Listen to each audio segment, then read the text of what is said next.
Hello everyone, welcome back to my channel.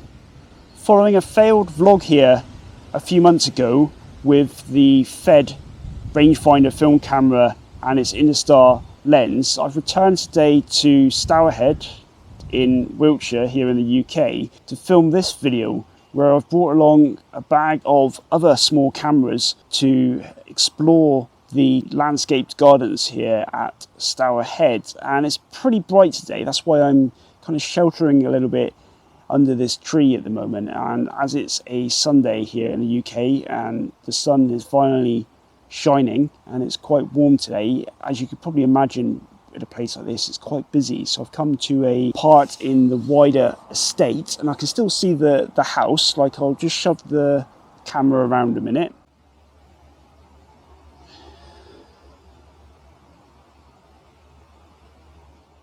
So as it's mid-afternoon on a Sunday in May, I'm not expecting to go out and take portfolio shots today, and I'm sure I'm probably going to take a lot of similar photos to everyone else, but with just different cameras that I haven't really used here before. What cameras did I bring today? So the first camera I've brought today is the Seagull 203 folding camera here, which I recently had serviced. It had a clean, lubricate and adjust service done to it in the hope that it would improve its performance. So you open it up like that, one-handed. It's quite a neat little solution. It weighs about 700 grams, but it does come with a coupled rangefinder, so that's quite a good advantage to this folding camera here.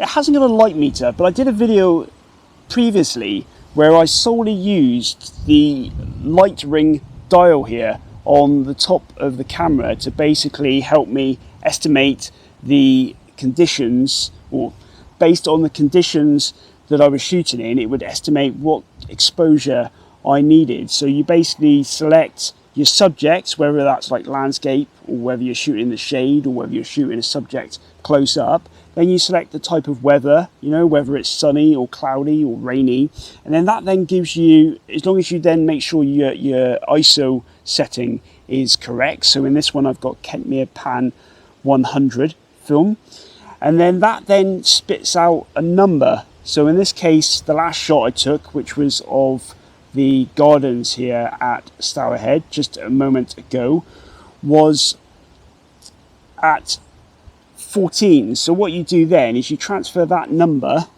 to one of the dials on this camera, and then that couples together the aperture and the shutter speed for that exposure rating, and then you can go up a stop, down a stop to your heart's content within that range, knowing that you should expose the scene correctly. Well, that was the theory anyway with this light ring dial, and it did work out quite well last time around. It is quite freeing shooting film without the need for a light meter, so it'll be interesting today to see what the results are like with this camera, because hopefully I can finish the roll of film. I've also set it up to shoot 6x 4.5 inch exposures, so that's another advantage of why I like the Seagull. You can shoot in both 6x6 and 6x 4.5 inch frames, so you can either shoot 12 or 16 depending on the size of frames. So to get more frames on film, I chose to shoot in 6x 4.5 today. And then, like I said, you look through the viewfinder on the back and you focus, and it's all coupled together, so you don't need to do anything else. And then you just cock the shutter and compose your image, and which again is quite handy because this camera does have lines in the viewfinder. So when you are using that 6x 4.5 framing, it does have the frame in the viewfinder as well. So yeah, so I really hope the camera performs, because it is my favourite folding camera that I have, and I'd quite like to hold on to it. But in the past it has suffered from a bit of light, or I say it's not light leaking, I think it's basically the design of the lens is such that it's very prone to flare and light just getting into the lens, which then ruins the images. So if that's still happening, then unfortunately I think I'm gonna move this camera along, because it's just not giving me the results that I would hope to achieve. So with the Seagull, what I'll do just now is I'll just put up images that I've captured with the camera this time around, not at this location. So it won't be, these images won't feature later on, but they are ones which I have taken with the Seagull this time around. And I'll also put up its exposure settings that I used and what the dial was telling me to use in order to expose the scene correctly, just for information really.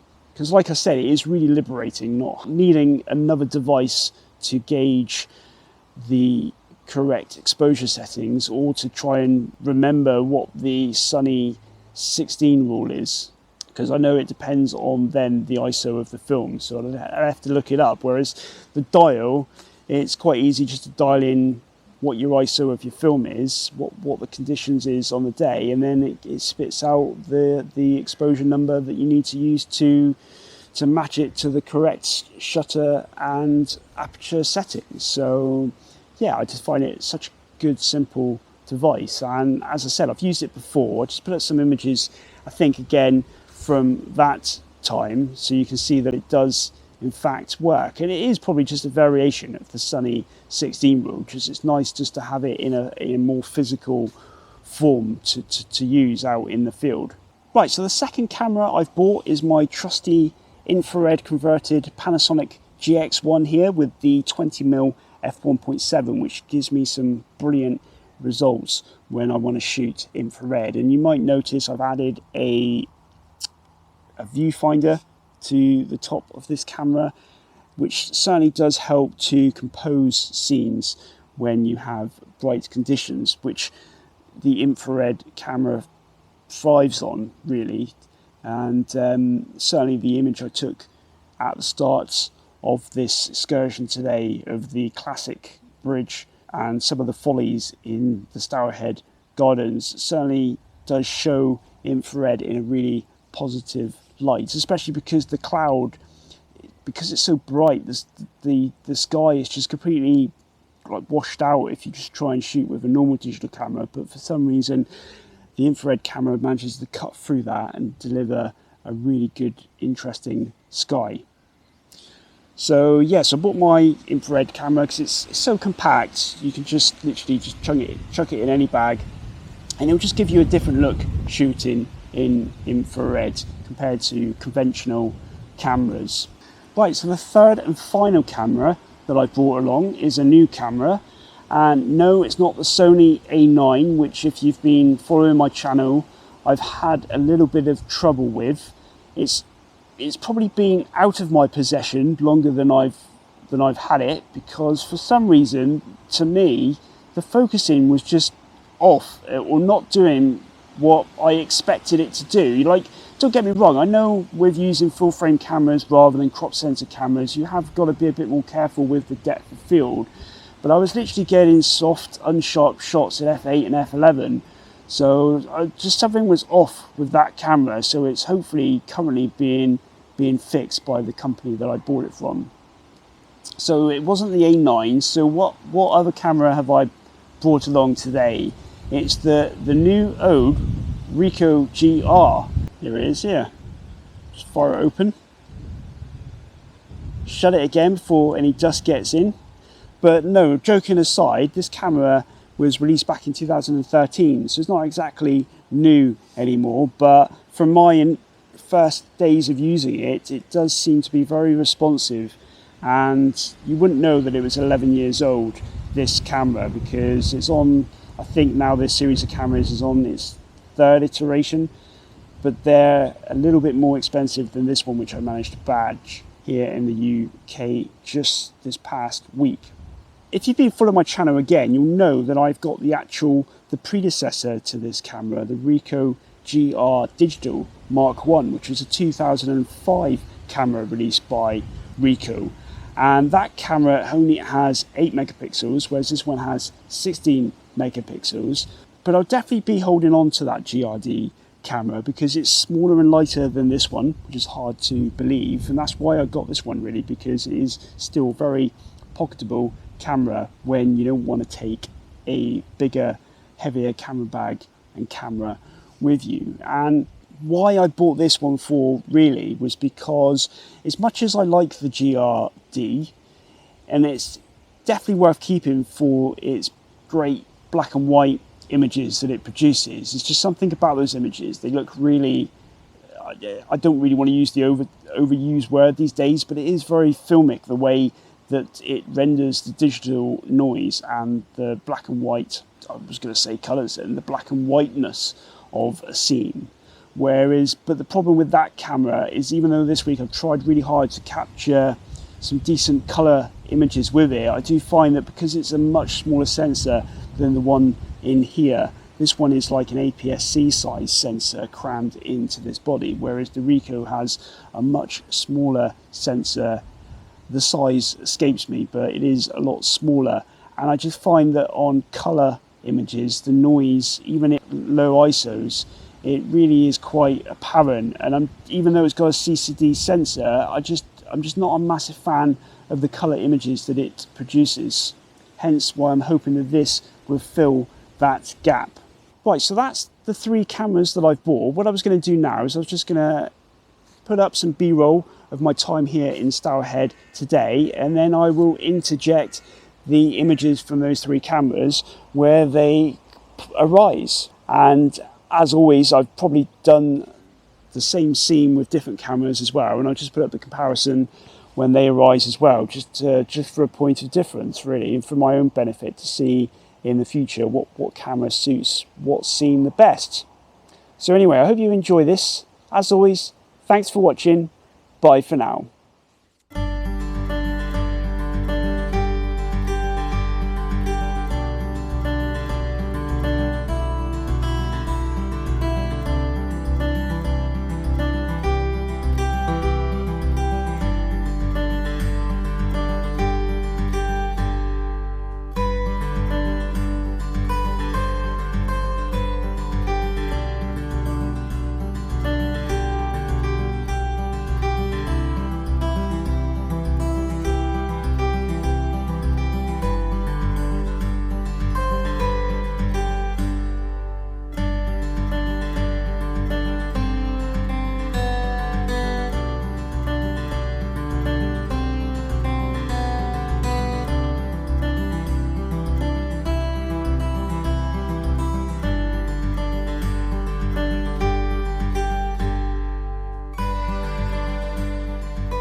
Right, so as you've just seen, I was really happy with how the Ricoh GR and the Panasonic GX1 infrared images turned out.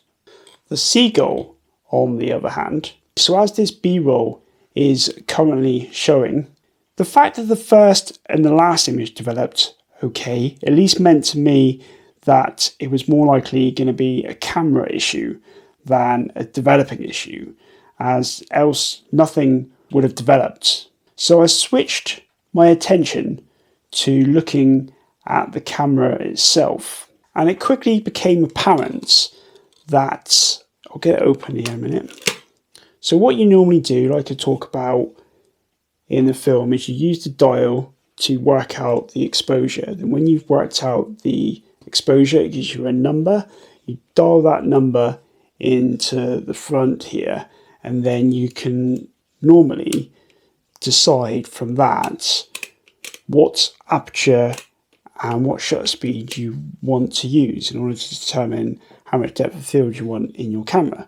So that generally works okay, although I did have some issues with that part jamming, certainly in the last 2 exposures, where the lever here, the cocking lever, was just out of alignment, so I just had to move it, and that did free up the mechanism. But because I had the issues before, I don't think that was the cause of my issues this time around. So anyway, you've dialed in the aperture, you've dialed in the shutter speed, you've looked up, you've focused it, you've composed it in your viewfinder, you're ready to take the shot. So what you normally do is you cock the shutter here. So you cock it. And what I might just do to show you the problem is just open up the camera a little bit so you'll be able to see through. And then when you then fire off the shutter, hopefully you can see that, but basically the aperture blades are not closing after the shutter has fired. So basically it's exposing the film to more light than what you wanted to expose it to, and it never shuts until you start the cocking mechanism again. As soon as you cock the shutter for another go, it does in fact then close the aperture blades. But then if I show you again, just fire it and it stays open again. Very, very frustrating. The fact that it's freezing at all just gives me pause in that I don't really want to use the camera again until I can get that sorted. And I might try and get it sorted myself, because obviously paying someone to service it didn't really do the camera that much good. This is probably the first film camera that I've had professionally serviced, which occurred last year, and this is my second roll of film that I've put in it since then, and it's failed. So it doesn't really give me a lot of confidence to spend more money on such services again. And it does make me a little bit wary of buying these older film cameras, knowing that they are getting to be very temperamental. Although, as I said, I am tempted myself, because I like using this camera so much, I am tempted to try and get a set of screwdrivers just to see whether I can get into the shutter mechanism area, just to see whether there's anything obvious that has come loose or something, hopefully, which is easy to repair. And I'll cover whether I fail or whether I succeed in that endeavour in a future video. So what I'll just do now is, even though the film was a wash, I'll just put up these images now so you can see the kinds of compositions that I was aiming for with the Seagull film camera.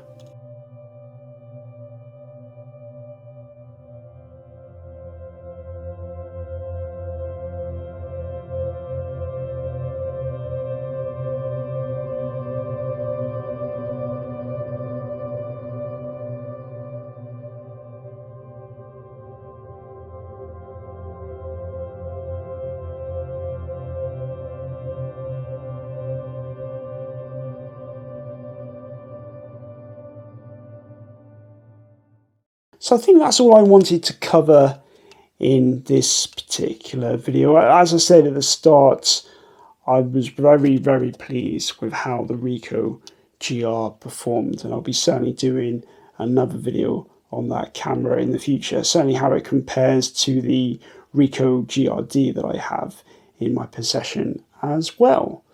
So as always, I hope you enjoyed this video. Thanks for watching. See you next time.